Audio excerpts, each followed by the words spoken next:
Hi everyone, welcome to another episode of the Leadership Launchpad's Pick and Mix podcast. And I'm so excited because I've got a friend of mine. I think I'm going to call him a friend, and somebody who, and we'll talk about this a bit later, has had. He probably doesn't realise it how big an impact him and the organisation he works for has had on me. But yeah, it's Sam Fitzpatrick, which again you'll be able to see his. What did you call it? A schmoffice? A shoffice. A shoffice. Yeah, part shed, part office. Part shed, part office. The worst bits of both of those things. I love it. If you're watching it, you'll be able to see in the background some of the stuff is in this schoffice. And there's a new word for anybody who needs a new word in their life. So let's get started. Sam, for those who don't know you, tell us a bit about what your current role is, but then tell us a bit about your journey up to that point. Great, and that'll fill the hour. I think probably will. I really struggled to get this down into a sort of pithy statement, and I think the easiest place to start is with kind of the organisation that I work for, the Reach Foundation, kind of what we're doing there, and I find that the easiest place to start, I suppose. And what we're trying to do is we're trying to ensure that kind of every child in the country is supported by kind of more coherent, more consistent, more connected kind of structures of support around them. So we do that in lots of different ways. We run kind of leadership programs. We're trying to kind of cultivate stronger leaders in the sector. We're trying to kind of catalyze these cradle to career models of support. And then we're trying to connect all of those wonderful people, those ideas and those institutions together to kind of do that work. And so that's what we're trying to do. And my role within that is I've been running the Southwest 100, which is a school leadership development program in you guessed it, the southwest of England, for a couple of years. But then I'm also the director of communications for the charity. So it's my job to kind of tell the stories of the stuff that we're doing. But more than that, really, it's the work that our partners are doing on the ground around the country.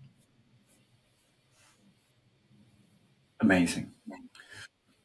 I think we lost you for a little bit then. Well, and before you go into your background, then I'll just put the link to that because I, without knowing very much about Reach at all, came up to London for an event. Oh, it must be, I don't know how many years ago. It was one of those things where, Chris, we need someone to go on this. Will you go? Okay. And I rock up and sort of, Sam's there and John Hutchinson was there. Tilly was there as well. And I just remember feeling energized, but also sort of like, and this maybe a bit of a slur on my colleagues, maybe, but I just remember thinking, wow, I haven't had this sort of conversation for a long time. I haven't thought in this way before, and I haven't been surrounded by people. Wow, you think differently to me, and wow, you've got a different background and this and that. And I just remember literally like a palpable kind of buzz in an excitement, and I was forever hooked after that. But what's your background before that? So a really squiggly line. Yeah. I was a good boy in school. I did as I was told, and I loved that what you just described, like debating people that have different perspectives to you. And I was told, like, do a sensible degree at a sensible university, go there, you'll meet people from around the world, you'll have this kind of vociferous debate all day long into the early hours of the morning. And I went to do psychology at the University of Exeter, and I did not have that experience. There was and I was just really bummed out about that in terms of like expectations versus reality. Yeah. I didn't, for whatever reason, I didn't have that experience. And so I decided to drop out of university. So I dropped out of university. I'd met some really nice people there. And because of like the way that the kind of housing works there, we'd already like signed for a big lease for the next year. So I sort of committed to being in Exeter. And I just worked in a shop. And I thought, this is an opportunity for me to like pursue some passions that I'd sort of left at school. And so I started doing more photography, and I got a few commissions to do like bits of work for different corporations, and in so doing, like developed a bit of a portfolio. And then it's kind of 2009, 2010. My friends are graduating, very clever people, nice people, sensible people with degrees, and they couldn't get jobs because of the sort of economic climate. And I thought, blimey, like I'm a nice person, but I don't have degrees like these clever people. What am I going to do? And I thought, well, I've got this kind of body of work, and so I used that body of work to sort of take me to art school in London. So I went to art school in London, and I had a year at the London College of Communication, exploring kind of visual communication, I suppose. And I loved that. I learned heaps at art school in that first year. And I had a place to do film at Ravensbourne.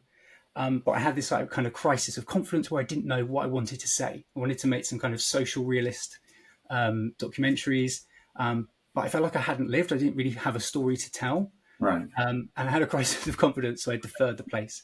And I started working for the NHS, initially as kind of like a porter at King's College Hospital in South London. And there I did meet people from around the world. And like at lunch breaks, had amazing discussions about like politics and kind of culture and religion. I thought, this is amazing. I started studying politics part-time at Birkbeck, had the same experience there.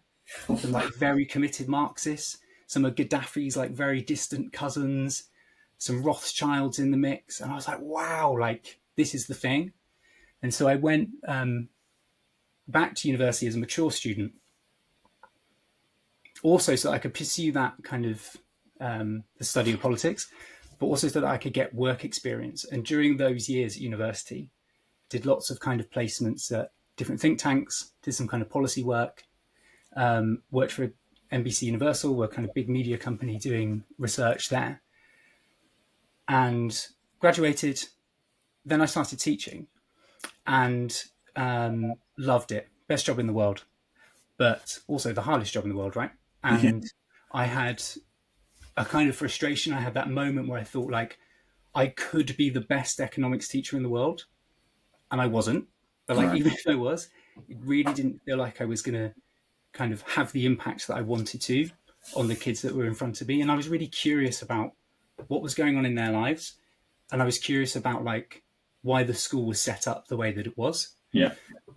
And there was some stuff going on personally, which meant that teaching was really difficult for me. And so I decided to leave the classroom. And I went to work for the New Schools Network to help kind of new proposer groups set up brand new schools. Right. And that was amazing. And when I kind of look, you know, there's that kind of ironic tragedy, isn't there? That life doesn't make sense like in the moment or looking forward, but it sort of does when you look back.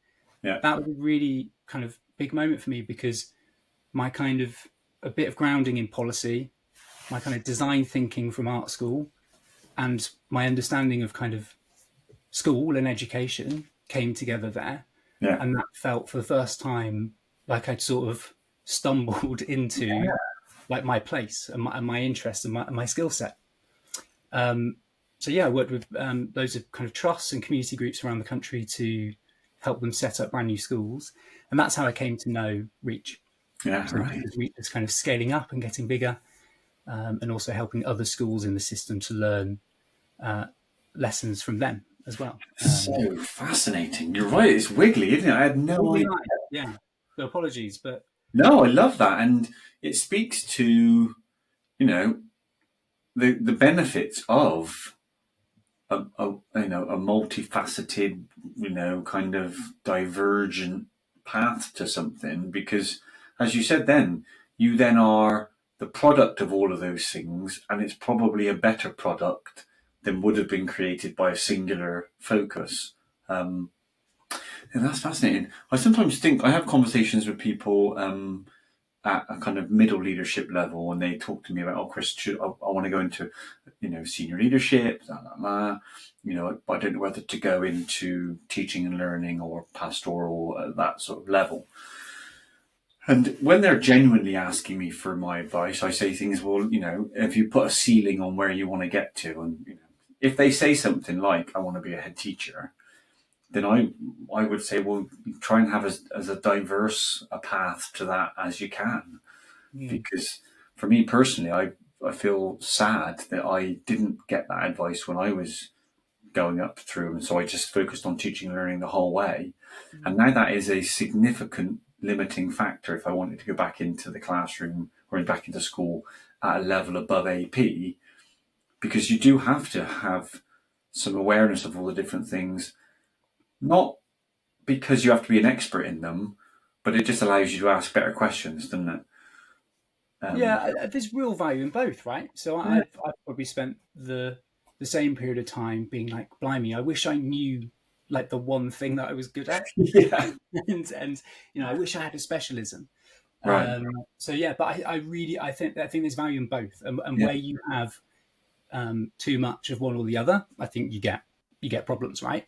Yeah. So I'm a big advocate for specialists. Yeah. I'm also a big advocate for the generalist. And that's where that, I mean, there's a launch pad in the book called Spiky Leaders Rounded Teams. Yeah. And that's an interesting kind of analogy to think of, like, let's keep our leaders spiky, but let's put them together with other spiky people to make a rounded team. Yeah. And that's like, this isn't the launch pad we're here to discuss, but I found that so interesting. And like I think so often in leadership development, we ask leaders to like round themselves off. Yeah. And I think there's value in that, but like, let's celebrate the super strengths. Let's ensure that, those spikes remain, because Yeah. And you've got to be quite brave, haven't you? You've got to be quite brave as an individual and as an organisation to admit weakness in a different area, but recognise that allows you to be amazing.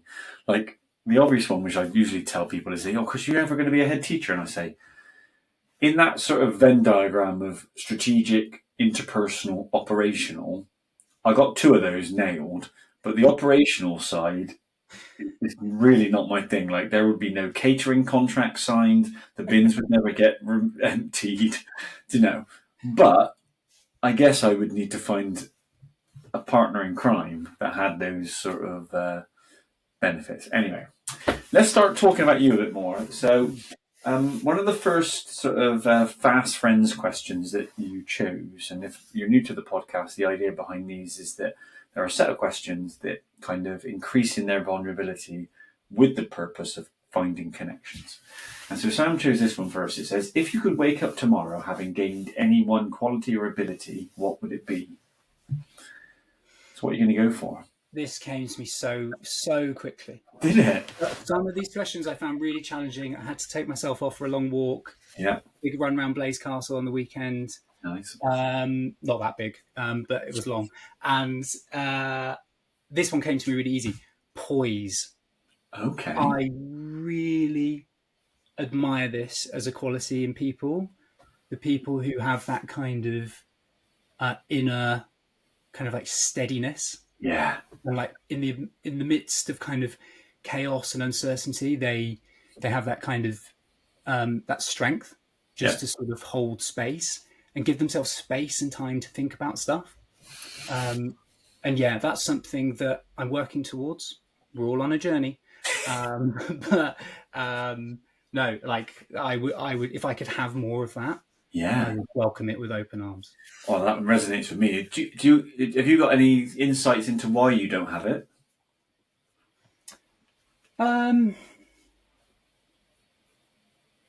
It's a really good question. I think part of it is like the story I tell myself is that I'm like an intuitive person. Right. And I sort of feel things and I kind of shoot from the hip and I move quick. Yeah. And that's true. Like I can do that. Yeah. But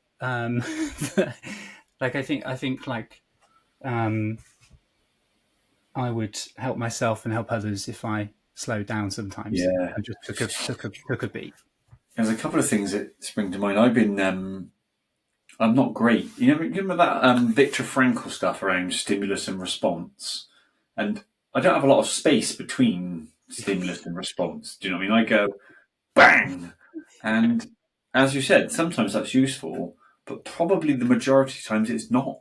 that useful. I mean, certainly see it at home with my kids and stuff, and I have to, really tell myself, well, I don't even have the poise to say, your son's just done that. What would be the most appropriate response here? And so on and so on. But the other thing that made me laugh a little bit then is that I've been, one of my lack of poise is this idea that I feel like I want to contribute all the time. Yeah. So I'll be in a meeting or even in a conversation, and I'll feel this urge that, well, Chris, you haven't said anything for 6 seconds. Quick, say something, but also, people have started to sort of expect that of me. If there's an awkward silence, certainly on Teams nowadays, if there's a meeting where there's a question posed to everybody, it's almost like, don't worry, there'll be a time when Chris goes, boom, and then all good. But in a strange way, me practicing that is really unsettling for people. I've had people say, Chris, are you okay? And I say, yeah, I'm just trying to listen a bit more. And they go, oh, right. And it's like, wow. So, yeah, I join you on that. Please, if you can find, there must be a book on how to have more poise. Hey, look, I'd read it if it's out there. Yeah, there we go. All right, brilliant. Well, that is super interesting. And the next bit is even more interesting because we're talking about your first ignition point. And again, if anybody's new, the idea is that these are events, or in this instance, people that have affected us in a dramatic way during our lives. And so we tried to get the pronunciation right of this, and we apologise to this individual. No doubt I'll drag him on the podcast at some point and he can tell us exactly how to do it. But we think it's Huel Jones. That's what we're going with. Tell us about why he is an ignition point for you. It's so, like, when you sort of shared this prompt with me, there's a lot to think about, isn't there? Like, when you think about your kind of, all those moments in education that you've had, like, at different levels, right? And I thought I would return with, like, a big emotional moment. Right. And it's not that. It was a comment on a panel session at an education conference. It was SSAT. It was 2017, I think, but it was definitely my first like big education conference when I was still in school. And Huel Jones, who was then the headmaster of West London Free School, said something like, we fundamentally believe that teaching should be an 8 a.m. till 4 p.m. profession. And I wasn't sure if I agreed with that then. Yeah. And frankly, not sure if I do agree with that now. But the thing that really struck me was his willingness to take something like teacher workload and just reject it as this kind of immutable inevitability and approach it as a design problem. Right. And he, as a leader, other leaders in the school, it was their responsibility to solve for it. It was a design problem. And that really like flipped a switch for me around kind of what school leadership is. And there are so many things, I think, in education and in school that we accept as a kind of inevitability and kind of non-negotiable, when in reality, like, those constraints aren't fixed. No. And they are choices in disguise. And that was a moment where I kind of immediately thought of like design thinking at art school. Yeah. I immediately thought about like the opportunity of free schools as a kind of a blank piece of paper. And so that was certainly a moment for me where I just felt something shift. That's really interesting, isn't it? There's that idea. I love the idea that the problems that we've got are design problems, and actually, yes, we understand they're complex and blah, blah, blah. But if that creates paralysis, then that's a bit dumb, really. Like, yeah, they're complicated, but we can approach this systematically and methodically. Have you ever seen that movie, The Martian?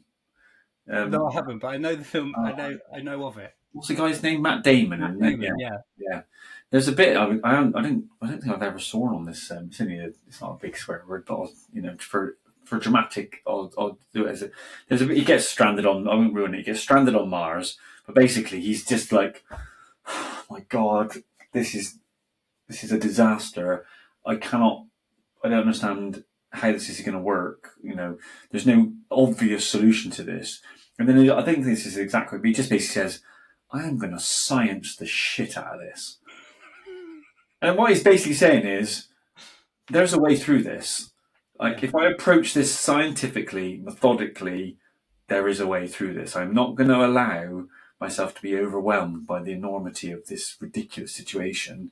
Mm. I'm just going to work the problem one step at a time. And that's what I was thinking when you talked about that, which is, yeah, I mean, I had when Huel comes on, like lots of us have had positive experiences from his talks. And I remember one where I went to once, and a bit like yours, really, he wasn't making a massive gesture about it. He wasn't saying this is the biggest thing in the world, but he showed us this passage of text.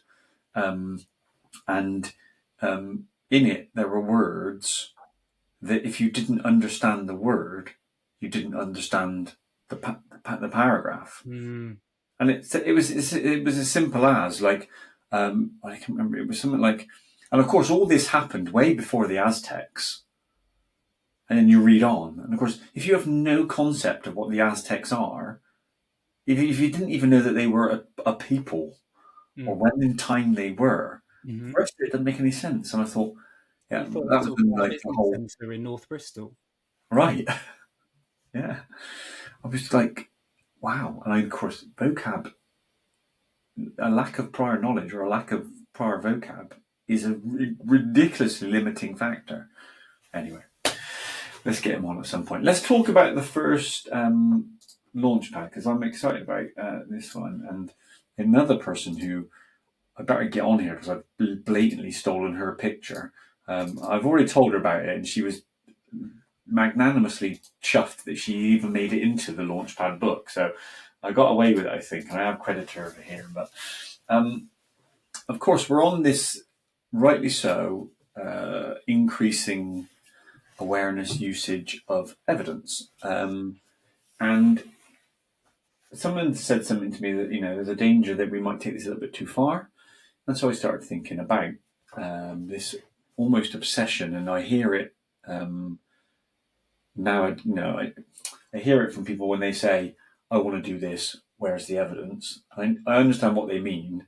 Where it's dangerous, I feel, is they say, "Did the EEF, or is there a published paper on this?" So there's this view that, for lots of us, I think we look probably a bit too externally for the validation. Anyway, so when I was thinking about this, I wrote this idea that, in busy work environments, it's kind of probably quite easy to lean on evidence because we just want to fix things as quick as possible because our to-do list is ridiculously long. And because we're leaders, we're expected to make quick decisions. And there's a few cognitive biases wrapped up in there, isn't there? This idea of, right, I love John Hattie, whatever he says, do it. I love the EEF, whatever they say must be true. Sam Fitzpatrick, absolute genius. Whatever word comes out his mouth, I'm in. And so I tripped over in this diagram by Kat Scutt, who's obviously Deputy CEO at Chartered College, I think now.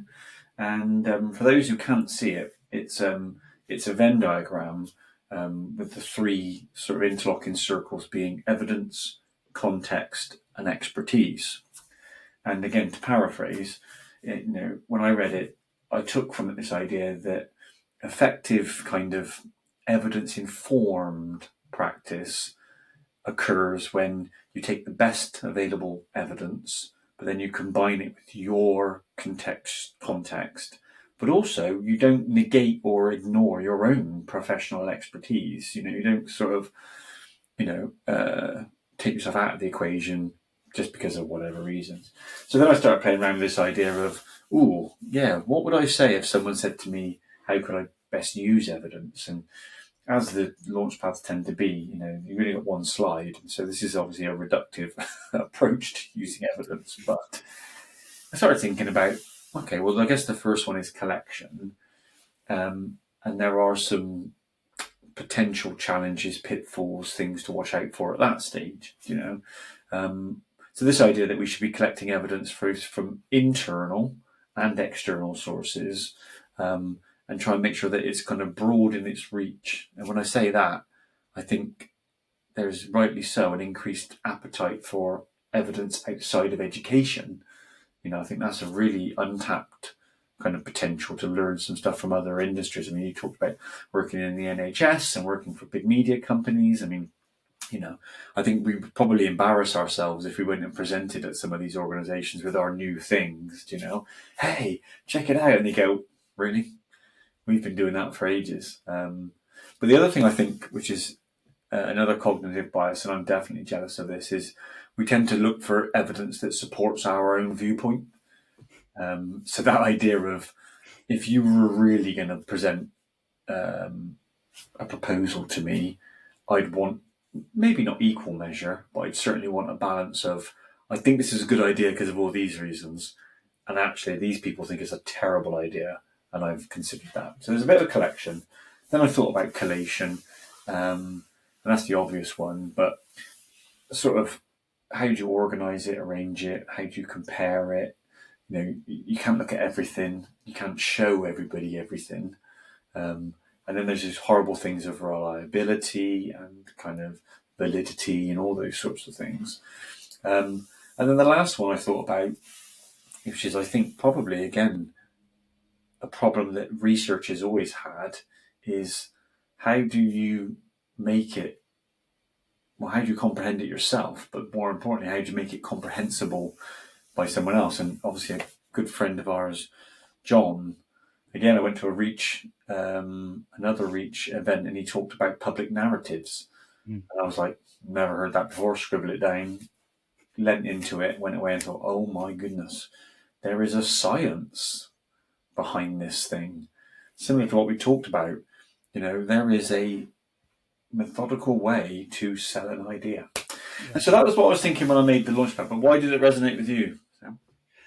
I think very similar reasons. I think we share a similar analysis there. I think there were loads of launchpads. You should have seen my long list of ones I wanted to talk to you about. This one drew like a wry smile. I think because it sort of, as you just said, confirmed like a belief I have. But I think it gets to the heart of a tension that the sector is wrestling with right now. And I think over the last however many years, there has been a considerable shift towards ensuring that our practice is evidence-based. Yeah. And I think that is, on the whole, extremely positive and has benefited literally tens of thousands of kids in the country. And I'm happy. Like I'm all in. But I do think there is a kind of shadow side to that. Like any strength, there's a kind of a shadow side. And I think, or I suppose a fear I have, is that we start to kind of fetishize evidence as the kind of ultimate arbiter of what good leadership is. Yeah. And I think in some organizations and in some sectors and in some periods of history, that's totally appropriate when we're dealing with an issue that's complicated. But I think the challenges that schools are facing now are properly complex. And so that requires a totally different response. And so my fear is that if we cling to evidence as our kind of only form of legitimacy, then that risks us getting stuck in this kind of cycle of incrementalism that I don't think is what this moment demands. I think I like this idea of evidence being a kind of a compass, not a cage. Nice. And I think that's my fear with it, and that was the bit that like drew a smile from me, I think, when I read the title and then got stuck into the content. Yeah, I love And, that compass, not cage. and it makes me think about like risk. And I think, painting in very broad brushstrokes here, I think we've become allergic to the concept of risk. And like, on the one hand, I totally understand that. We can't play fast and loose with kids' lives. Sure. But I kind of feel like, given we can be so much more assured about what great teaching looks like, Yeah. that buys us space to be a bit more Yeah. imaginative elsewhere. Yeah. And so, yeah, I think there's this, and by the way, I don't think this is just education. I think this is a cultural thing in where we are right now. I think if we do what's proven, Yeah. Nobody can blame us if things go wrong. Right. And I don't think that's what this moment needs. I think this moment needs more risk, Yeah. a different kind of leadership, and a different analysis of like how you approach problems. And in my view, like, we're dealing with complexity now, not a kind of complicated situation. And I love that idea that it's the evidence that allows us to take more risk. Yeah, that's really interesting. And I think like what it makes, the thing that I'm interested in now is like, what conditions do we have to secure around key decision makers in the system, principally head teachers? What conditions do we need to secure around them so that they have the kind of headspace to be really deliberate about which risks they take and kind of where the best bets are on that stuff? That's the thing that I'm interested in. And I would imagine there's probably something behind this idea that to solve really complex problems, you do have to do and think differently. That's probably in the nature of solving complex things. And to do and to think differently is risky. And so we need that risk. And like you said then, maybe it's not, we shouldn't see it as a cage and be constrained by the evidence, but use it almost as a platform or that's more. Now you got me thinking now. Okay, well, let's move on to your second Fast Friends question, which you chose. It was, what's your most treasured memory? Wow. Did I choose that? No, you didn't. No, I'm looking at the wrong column. I would really struggle with that one. That would be good. We should do that as a joke one day, just to say, right, now this is about friendship. This is what do you value in friendship? Yes. This is one that took me a bit longer, but I sort of realized when it's that thing. Once you've thought of the answer, you realize how obvious it is. Yeah. It's sort of like humor, right, and playfulness. Yeah.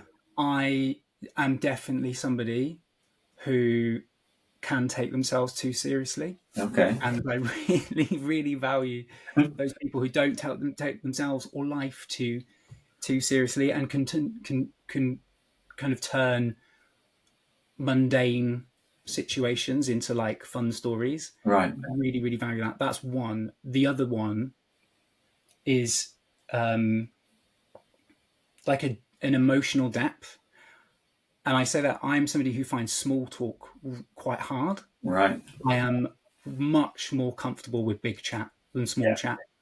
And so, that's something I really value in people, is like when they're willing to like go there. Yeah. I'm like, let's go. Let's get in deep. I've been reading this book, listening to it, but The Doze Effect. It's by a guy called TJ Power, which is, I think, the best name that's ever been created in life. But I saw at a festival of education him speak, and so I went and got the book, and it's about some brain chemicals. He's a neuroscientist or whatever that is. Dopamine, oxytocin, serotonin, and endorphins. And there's a running joke in my house about from my wife that my behaviour changes for the 2 weeks after I've read a book, and then it's another book. And the funny one is that the premise of the book is basically, look, these chemicals been around for, hundreds of thousands of years. They evolved to help us be successful in the world when they were created. They still help us to be successful, but we have moved away from that world, And so things like, tiny things like we don't sing as much as we used to. We don't move in groups as much as we used to. We don't have scarcity and all these sorts of things. And the reason why it comes to mind is that there is some sort of chemical benefit to being around people. Like this, your idea of enjoying what you value in friendship. It may be that when you're around that person, you are chemically enhanced, which blows my mind that these chemicals are at the root of a lot of our emotions, and yet we put our emotions, oh, well, I do that because it makes me happy. And if you look to the back of it, it's like, well, actually, and it makes you happy because of the release of this chemical. And I was like, what? So the running joke, the joke that my wife will laugh at is that I'm not a hugely physical contact person.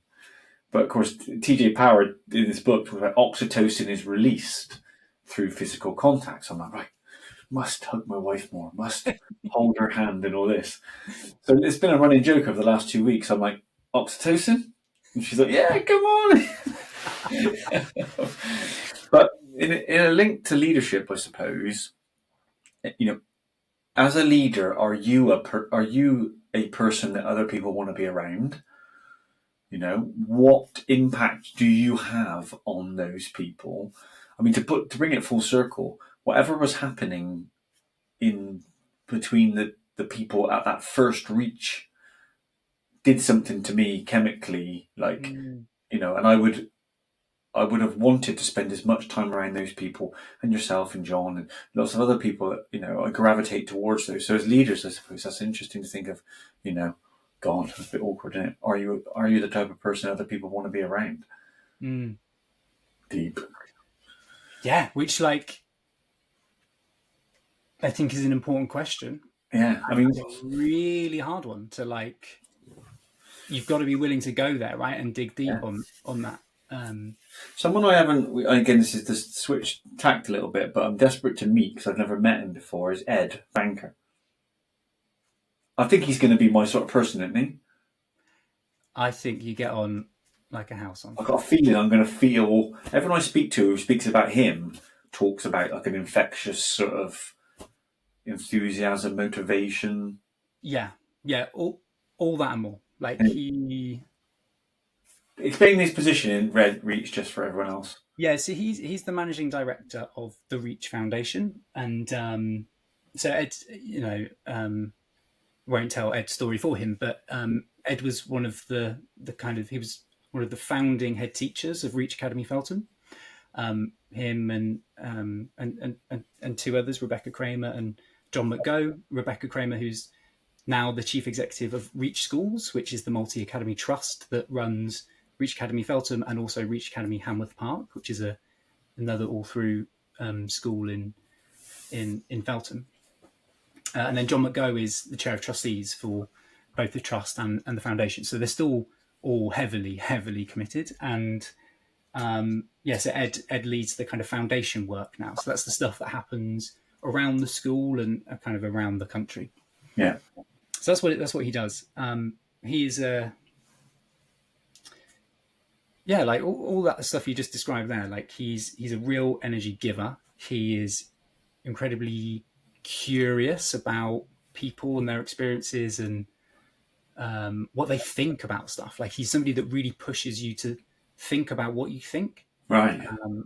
And he does that with warmth, humor, curiosity, but a real vigor as well, I suppose.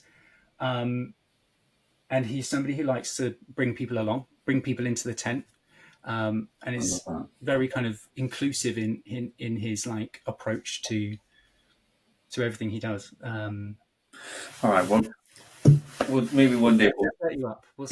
We'll set him up on here.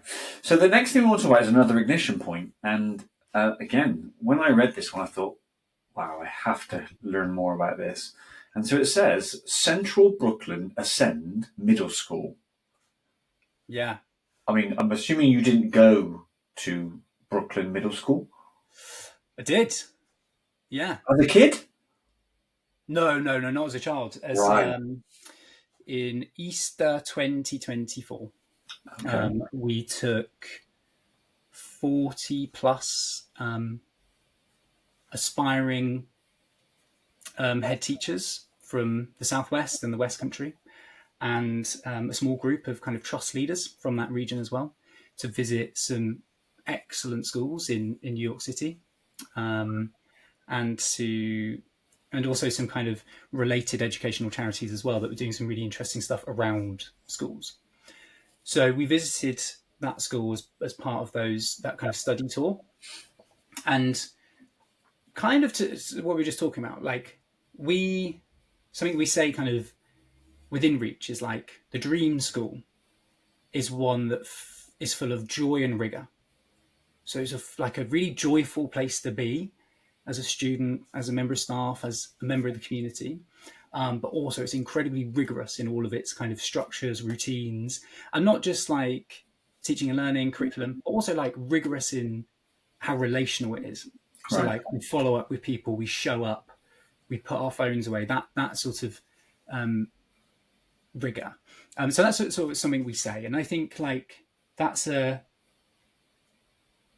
sort of like vision that I would want for any school, right? Yeah.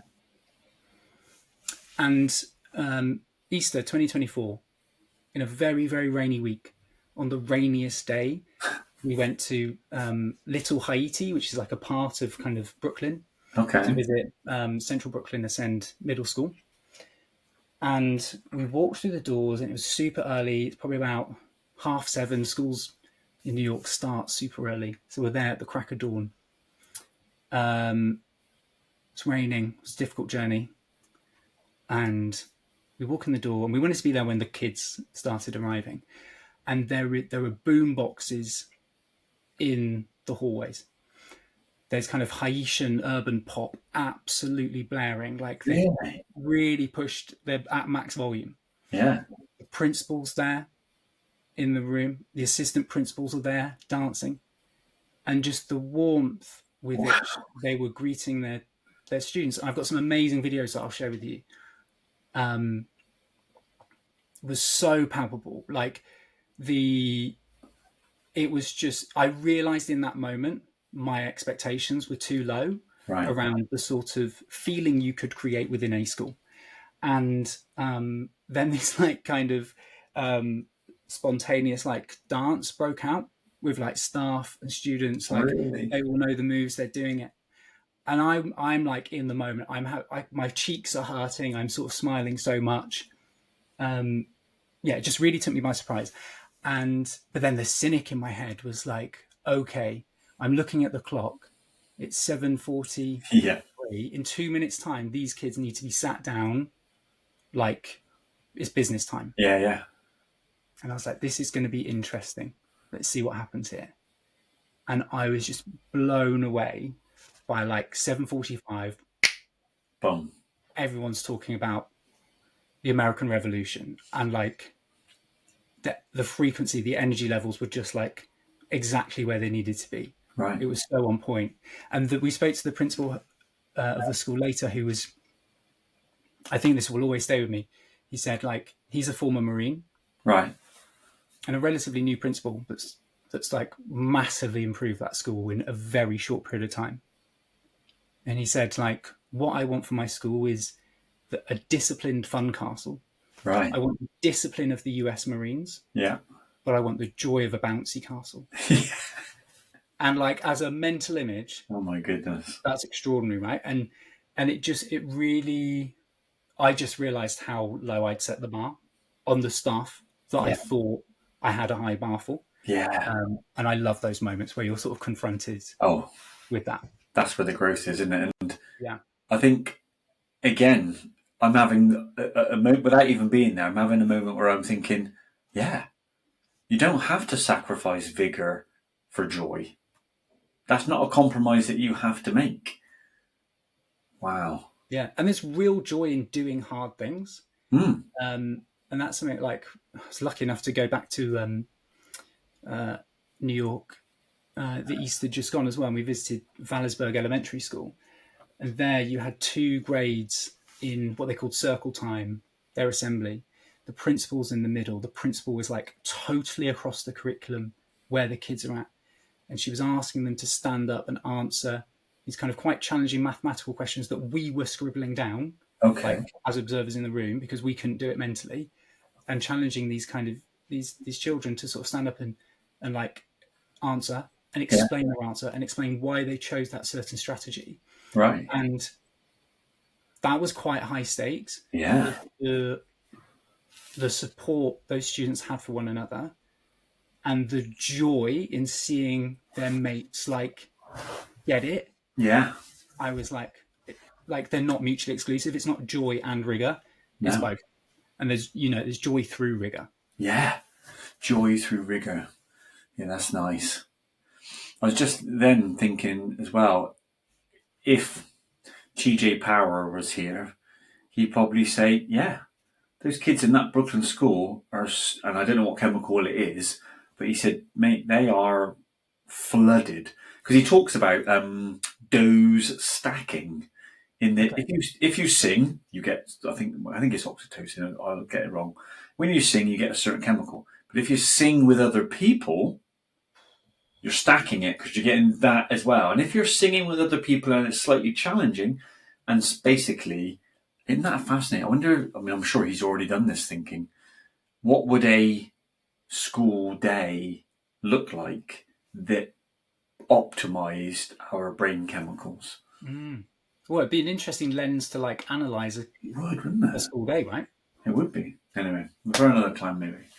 Let's talk about your second launch pad. Let me just get it up on the screen because this is another example. I get lots of people naturally want to know what I know about leadership. And I say, well, I'm more confused than I ever have been in my life. I think when I didn't pre-doctorate, I thought I had it nailed. And then I started reading more about it and I'm like, oh, not only am I confused, but everyone else is bloody confused. Right, well, that doesn't help me. And then all the cognitive biases kick in around, I can't think about this any longer. Please, somebody help me out. And the only thing I've kind of keep coming back to is this idea that, leaders have to make decisions. If we were going to develop, anything in leaders, we would say, if you could make better decisions, then probably, yeah. And I think if you wanted to be really challenging to someone, you'd say, all failure has a bad decision at the root of it somewhere. Somebody has made a bad decision, and probably, lots of them stacked up. But oh wow, this is a heavy bit of text for those that aren't watching. I think I just got a bit carried away with this idea that decision making probably could be the single biggest responsibility of a leader, and so it's got a huge impact not just on the projects and how they go, but also the people involved with them. And so I wonder whether more work could be done on kind of decision making. So I started thinking about, okay, well, what would be my argument to say that decisions are really important? So what is their impact? And then what would I say, but they're tricky because of these reasons? So I started kicking around this idea that, they're important because projects like implementation projects either succeed or fail because of the decisions we make. The impact of them is probably variable because of that as well. The sustainability of a project is probably linked to decisions made quite early on. When I think back to some of the things I did as in that, it's funny that we talk about the technological boom of education, but we've never been in a bigger technological boom society-wise, and yet that seems to have dampened in education, which is funny because, of course, you'll remember, I don't know what year it was, but that idea of, interactive whiteboard and and everyone was going to have their own device and voting technologies and all that sort of stuff. But you can make some decisions quite early on, like everybody should have an iPad, the sustainability of that is something probably you haven't thought about at that initial stage. For me, though, this is the biggest rub, and anybody who asks me about leadership, I'll say it's infinitely more relational than you probably ever thought. It when I ask people about, who's the greatest leader you've ever worked for, they rarely say anything to do with the projects that they've led. They will talk about relational. They'll talk about the things we've talked about today. I like that idea of kind of we talked about Ed, sort of those people that are sort of challenging, but in a kind of softer sort of way. It's an interesting skill to have. But of course, if you make bad decisions, you lose trust. You typically lose engagement. And another phrase I've become fascinated with recently is this quiet quitting. This idea that people aren't making a song and dance about it. They're just quietly not doing what you've asked them to do. Or they're giving you a level of engagement which is just above compliance. They are quietly just quitting, which is dangerous, I suppose. And naturally, if we talk about leaders set the weather and all those sorts of things, you have a humongous impact on the people below you's well-being. And I talk about this in the kind of the posh book, my son calls it, the confidence book I just wrote, that I think we underestimate what we do for other people's confidence. I've been fairly lucky, I think, and I've had a lot more people build my confidence than erode it. But I think they would be surprised about how small the things were that either built or eroded my confidence. So I think that's a big thing. And then, of course, the challenges aren't particularly, I didn't come up with these, obviously, but decisions are harder when things are new. Decisions are harder when things are ambiguous. Decisions are harder, clearly, when it's complex, which I think you can, anything to do with another human being, you can put into the complex. And if they're young human beings, there's even more complexity in that. Time, I think, again, we are sadly pushed to make decisions probably quicker than we should do. Like going back to that idea of stimulus and response, I would sometimes play it out in my head that if someone said, "What do you think, Chris?" and I said, "Yeah," they would be. If I paused for any longer than 3 seconds, they go, "Did you hear the question?" Yeah. This I'm thinking. Me and Sam have been working on our poise. This is me being poised. So I think times are probably a problem. And then the last one, sadly, are ourselves. I don't think we really appreciate how biased we are and how deep-seated some of our unconscious beliefs are and how much of our decision-making is kind of affected by those. So that was what I was thinking when I sort of made the launch pad. But why did this resonate with you? So I'm so glad that I'm talking to somebody that has a doctorate in this, because my fear was that I think leadership, and this is going to sound reductive, I think leadership is decision making. Right. But we very rarely frame it that way. And I think, so I'm so glad you've just said something very similar, and you've got a doctorate in this. There we go, maybe. So I'm going to carry on saying it. Yeah. And I think, like, what do I think? I think it's interesting. I think we so often conflate leadership with activity. Right. And I think there's a very big difference between doing hard things, which I think basically every adult in a school every single day does. Yeah. They do hard things. They have hard conversations, and making hard decisions. And I think that's actually a different thing. And so, like, as you said, like, when stuff's novel, ambiguous, complex, we don't have time. Like, making a decision within that context is a really, really challenging thing to do. And I think the reason why I think that's important is we talk a lot about, like, the educational system. And that there's something about that like gets to me. Right. And the reason why I say it is I think like for there to be a system, we just need three things. We need like a shared purpose of what the system is trying to do. And I don't think that we have that within education. I don't think we have a shared view of what the point of education is, or indeed, even if we did, what the point of schools is in service of that. We need kind of independent units that are kind of coordinated too. So like, in reductive terms, that's what we need for a system. So we talk about this like education system, but I think like we are the system. Yeah. We spend like billions of pounds on education in this country every single year. We spend 80% of that at least on people. Yeah. And it's in some respects it's like the only resource we have, and the role of leaders is to kind of make decisions and direct other people within that whole kind of system as it were. And so I think this is true. I think like decision making is super important in every sector, every organization, every group of people, but it is particularly important within education because it is just about people.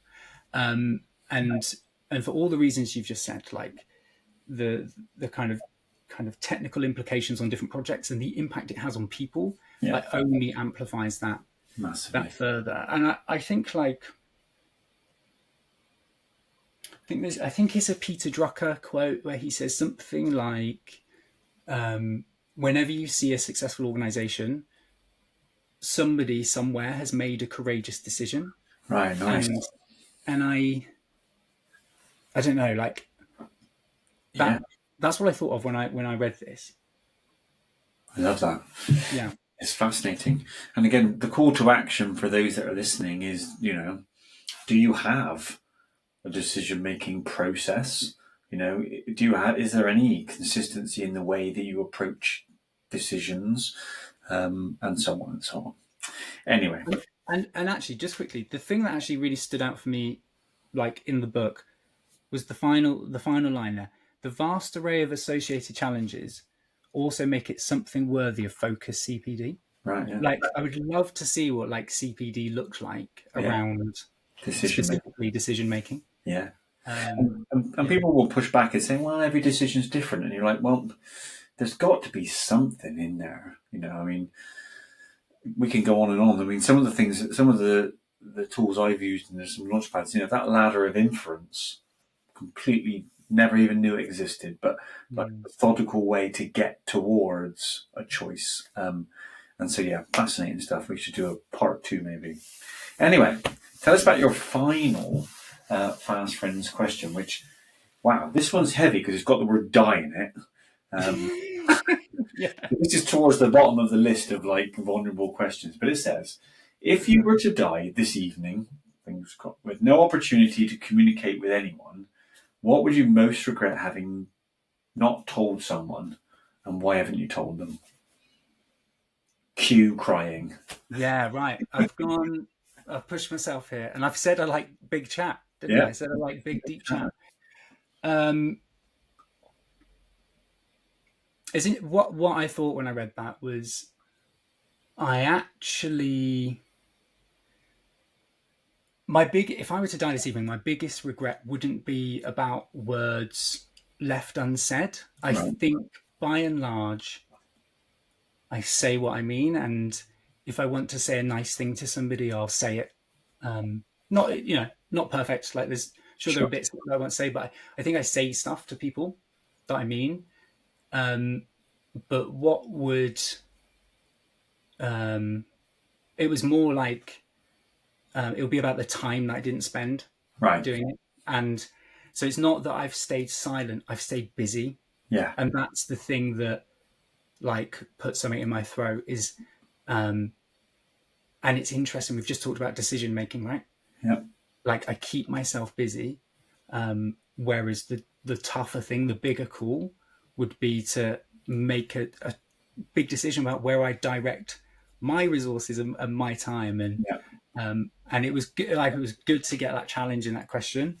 And I think that would be it. It wouldn't be something said, it would be time spent. Yeah. And are there particular people you want to spend that time with? Or what would you do with the time? Yeah, it's a bit of there are lots of people. Um, I think there are some people very very close to me in my life that I spend a lot of time with, Mm-hmm. and I'm so glad that I do. There are people who are just a little bit further out of that circle that I would like to spend more time with. Yeah. Yeah, I think that's it. That's really interesting because that brings up some stuff for me as well about, because we can go deep into there's one thing to spend time with people and there's another thing to spend quality time. Mm, Because, I'm not sure I am as present with my children as I could be. mm, I spend lots of time with them because I live in the same house as them, but for whatever negative, my personality or the stage I'm at or whatever it is about me does privilege doing and busyness and stuff like that. And so, mm, actually, I don't know when this is going to come out, but I've taken the brave step of dropping down a day next year. So I'm doing mm, 4 days a week in my current role with a view, I don't know, I want to write some more, but off the back of it, if I could somehow become financially, better, then I might be able to just spend some time being a bit more present. So mm. interesting stuff. Well, it's been an absolute joy, but tell us a bit more, firstly, about how people can connect with Reach Southwest, but maybe because there are other regional leadership programs, aren't there? Yeah, there's lots. So yeah, the Reach Foundation. I suppose we have a website, reachfoundation.uk, which is should hopefully have all the answers for if people want to get in touch with us. We're quite active as an organisation on LinkedIn. That's Yeah. probably where we spend most of our time listening and learning from other people online. And then we're working. So something we're trying to do, which is kind of development for us as an organisation, is we're investing more in different regions within the country. So we've got regional directors now for different parts of the country. So John Hutchinson is our kind of regional director for the east of England. We've got Verity Howarth, who's Yorkshire and Humber. Mohammed Abdallah in the southwest, the greater southwest, the whole peninsula, and more. And then we've got Leonie Ratti, who's just joined us and is going to lead our work in the northwest. And then we've got Claudia, who's in the West Midlands as well. So we're Nice. starting to. What we want to do is kind of connect people in those regions who kind of intuit that this is the right way to serve children and their Yeah. families better. So we're developing a kind of regional strategy. Nice. But best place like reachfoundation.uk, Or LinkedIn, and there you'll learn about all of our different programs in different parts of the country. Amazing. What about you personally? How can people connect with you? Yeah, you'll find me in this office most of the time. But I've something I've really pushed myself to do this year is writing a bit more. So I've kind of started the year, wrote a series of blogs called Beyond the Frame. So you'll find that at samfitzpatrick.substack.com. That's where I'm like trying to do this thinking. And similarly, I'm on LinkedIn a lot. I'm finding that quite a sort of nourishing place to be. I love that word, nourishing. Well, I'll put all the links in the chat. And again, I cannot thank you enough for coming on. So thanks for your time. Thanks to all Thanks for having me. Honestly, like the prep for this was lovely. Like it was so nice to have this stuff to think about. And yeah, I'm really grateful for what you're doing. I love listening to the podcast. As I said before, I owe you and Reach almost everything. So yeah, thanks for listening, everybody. See you at the next one. Cheerio.